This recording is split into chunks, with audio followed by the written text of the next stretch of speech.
एक बार एक हिरन जंगल में पानी की तलाश में घूम रही थी। उसको बहुत प्यास लगी हुई थी, इसलिए वो इधर उधर पानी की तलाश में भटक रही थी। वह पानी की तलाश में काफ़ी देर तक भटकती रही, लेकिन उसे कहीं पर भी पानी नहीं मिला। थोड़ी देर और जंगल में इधर उधर भटकने के बाद वो एक पेड़ के नीचे बैठ जाती है, तो इतने में उसे नदी के बहने की आवाज़ सुनाई देती है। तो हिरन उसे पेड़ के नीचे से उठकर फौरन पानी की आवाज़ की तरफ आगे बढ़ती है। तो वह देखती है उसे के सामने एक बड़ी सी नदी बह रही है। जैसे ही वो हिरन नदी को देखती है, बहुत खुश होती है, मानो उसे फिर से एक नई जिंदगी मिल गई हो।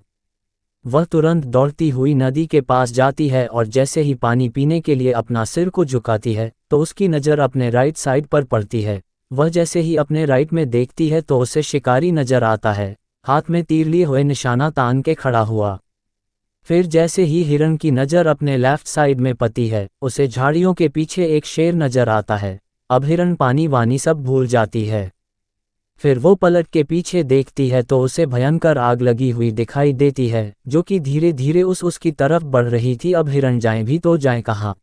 बेचारी हिरन राइट में देख रही तो शिकारी नजर आ रहा था, जो कि निशाना तान के खड़ा था, और अपने लेफ्ट में देख रही तो शेर खड़ा नजर आ रहा था, और सामने गहरी लंबी चौड़ी नदी अपने तेज वेग से बह रही थी और पीछे आग लगी हुई थी। मतलब उसके लिए चारों रास्ते बंद हो चुके थे, चारों तरफ से मुसीबत आ चुकी थी।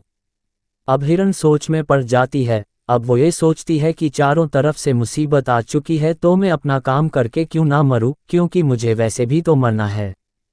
तो मैं पानी पीकर क्यों ना मरूं। इतना सोचकर वह हिरन अपना पानी पीने में लग जाती है। लेकिन थोड़ी देर के बाद जैसे ही हिरन पानी पी रही थी, उतने में ऊपर से काले बादल छा जाते हैं। बादलों से बारिश होने लग जाती है, तो जो आग लगी हुई थी वह आग बुझ जाती है, और पानी के कारण शिकारी का निशाना चूककर शेर को लग जाता है, और शेर की नज़र पड़ती है सीधा शिकारी पर, तो शेर शिकारी के पीछे लग जाता है। जैसे ही हिरन पानी पीकर अपना सर उठाती है तो वह अपने राइट में देखती है, उसे शेर भी नजर नहीं आता। वह अपने पीछे मुड़कर देखती है, जो आग थी जो बुझ गई, मतलब सब कुछ सामान्य हो गया। इस कहानी से हमें ये सीख मिलती है कि इंसान की ज़िंदगी में प्रॉब्लम जब आती है तो चारों तरफ से आती है, जिसके कारण इंसान घबरा जाता है, डर जाता है।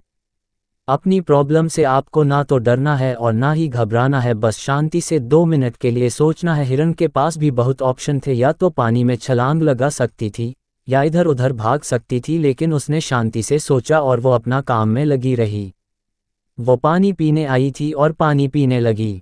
इंसान भी अपनी कामयाबी से थोड़ी दूरी पर रहता है, उसे मुसीबत दिखना शुरू हो जाती है, घर की प्रॉब्लम या पैसे की प्रॉब्लम, जिसके कारण वो कुछ भी नहीं कर पाता है, घबरा जाता है, डर जाता है।